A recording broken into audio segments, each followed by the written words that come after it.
Hello, everyone. Today I want to talk about Martin Luther King Jr. I've been reading books about him and books written by him, and I've been inspired to put this talk called Four Life Lessons from Martin Luther King. So, lesson number one, being of service. And I want to use the example of Rosa Parks when she refused her seat on the bus for a white passenger, right? Rosa Parks was known in her community. She was an active member of the civil rights movement. So when she was arrested, it caused a stir in the community, right? They started talking, and it really initiated this movement of the bus boycotts of Montgomery. And as the movement grew, the people called for a leader, a spokesman, and they chose Martin Luther King. And he later admitted that he didn't feel ready. He didn't feel prepared. He wasn't seeking a leadership role. Obviously, he was active in the civil rights movement and a lot of preparation. As you read his story, he was a disciplined young man who he studied, right? He educated himself. So there was a lot of preparation that come before being called up to action, to take action and lead the people. There was a reason why he was called action. He was prepared. He didn't feel ready, right? And I'll paraphrasing here, but he was later quoted as saying, "Everything happened so quickly that I had no time to think through the implication of such leadership. I neither started the protest nor suggested it. I simply responded to the call of the people for a spokesman. I couldn't say no." So he was called to be of service. And even though he did not feel prepared, he took that call. Right? So what can we reflect on this? There's going to be many moments in our lives that call us forward to action. Right? And we may feel unprepared. We may feel like we may make a mistake, like we're not perfect for the role. But, in life, we got to take risks. And sometimes being of service will do a lot for us, right? And in this world, we're brought here to leave this world in a better condition than when we came, right? To leave it in a better condition, and we do that by being of service, the way Martin Luther King was. And I suggest this: be of service to yourself before you can be truly of service to others. So like Martin Luther King, before the moment came, there was a lot of preparation of philosophy. He was a philosophy major, right? So in philosophy, the way of thinking, consuming knowledge, reading books, all this prepares you.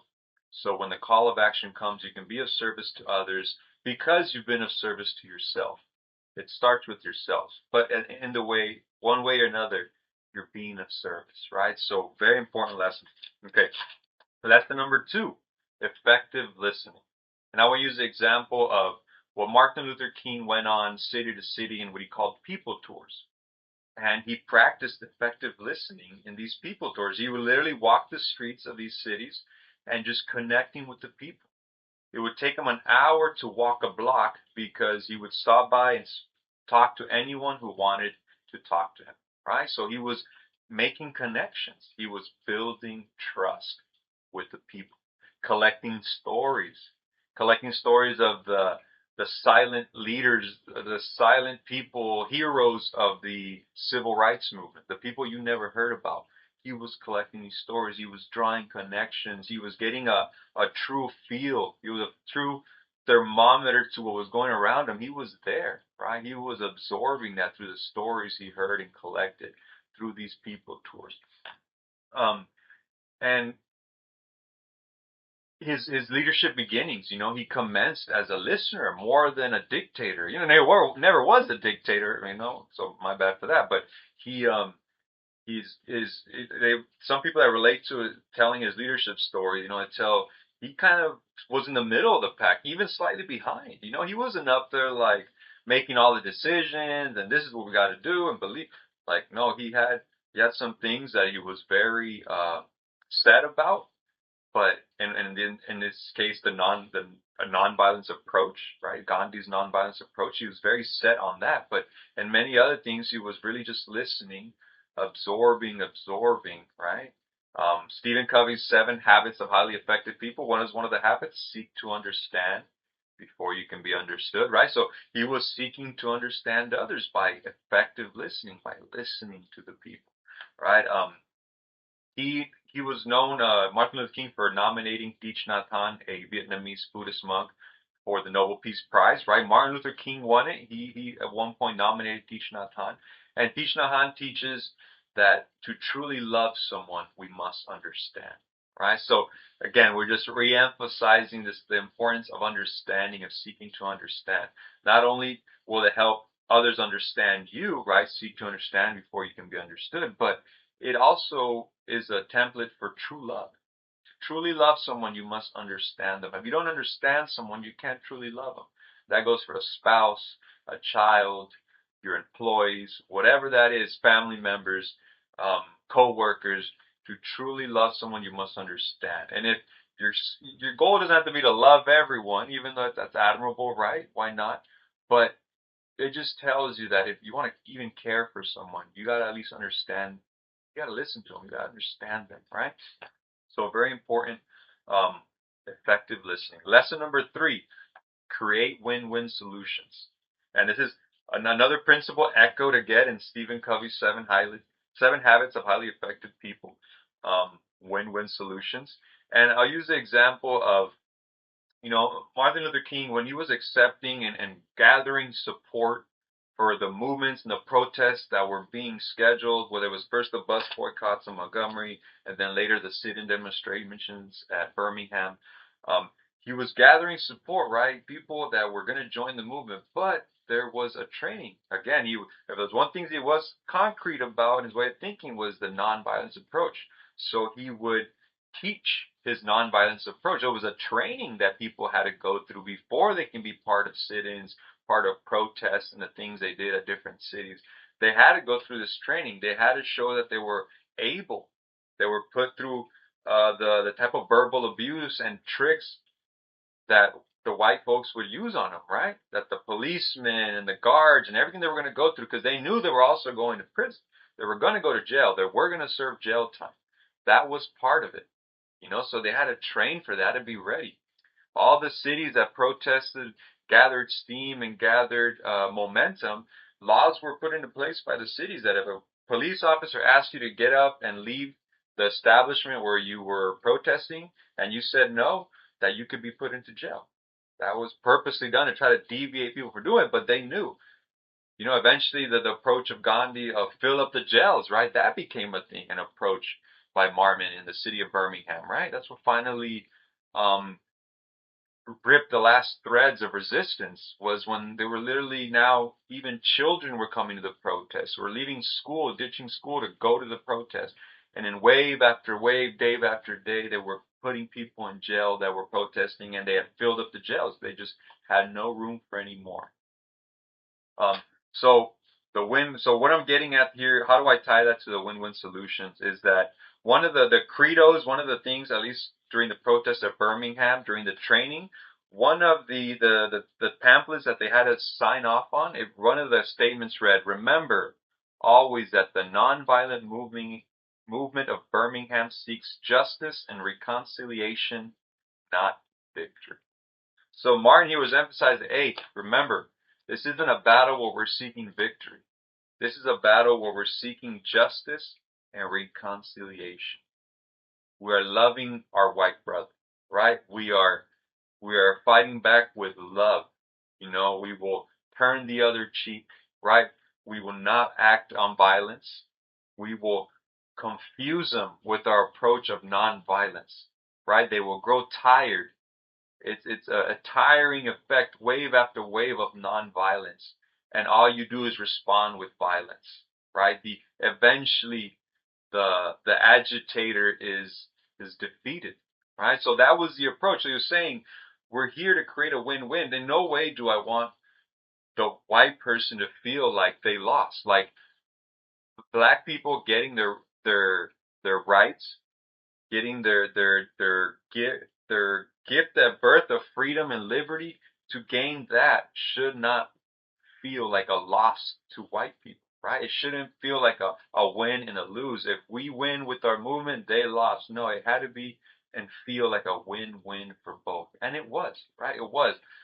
Martin Luther King, many ways stated it was a moral imperative for the nation to change its tone.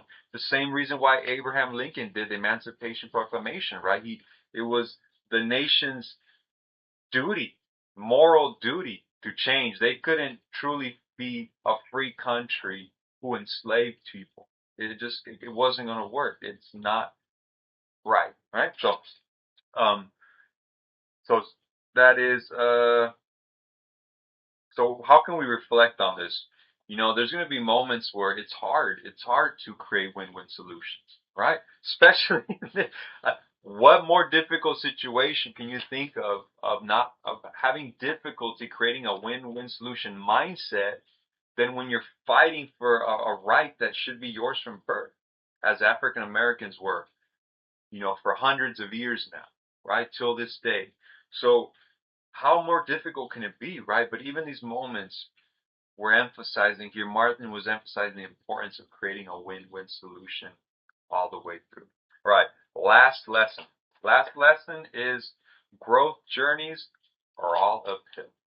And this one here, the example is the media. The media at the time of Martin Luther King, they want again and again as the protest erupted in violence from white establishment, of course.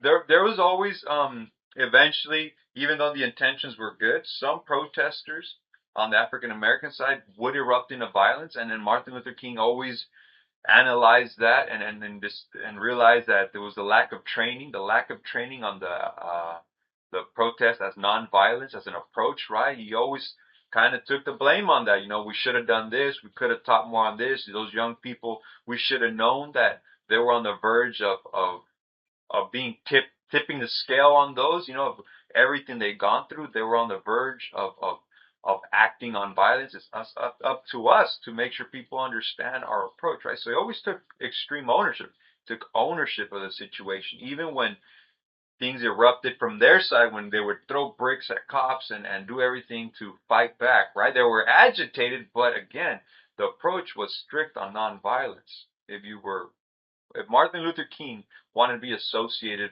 with your march, with your protest, it had to be nonviolence, right? So back to this. So those things would happen, and the media would again and again play this message of bad timing.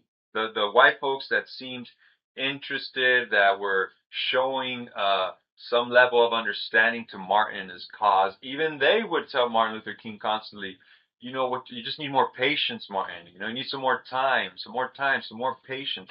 But Martin Luther King knew that change doesn't come from waiting.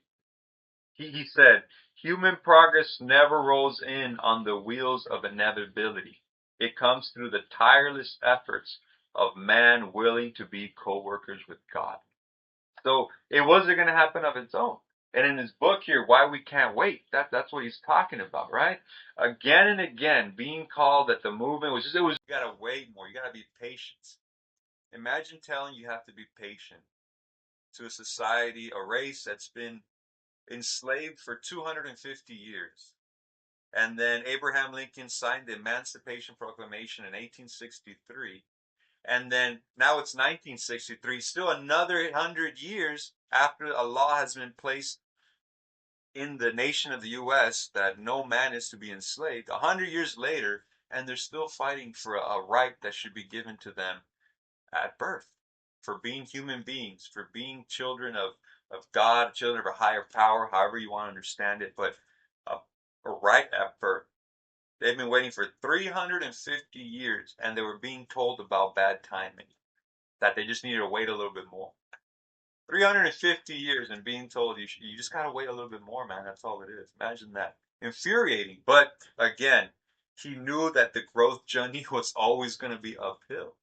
He didn't build animosity towards those people. He tried to see the good side in them, but he also wasn't ignorant. He knew how to take that advice, to take what they would say with a grain of salt, because he had the self-esteem, he had the value to understand what was true and needed. He had studied Gandhi's approach of nonviolence, right? He had done the work.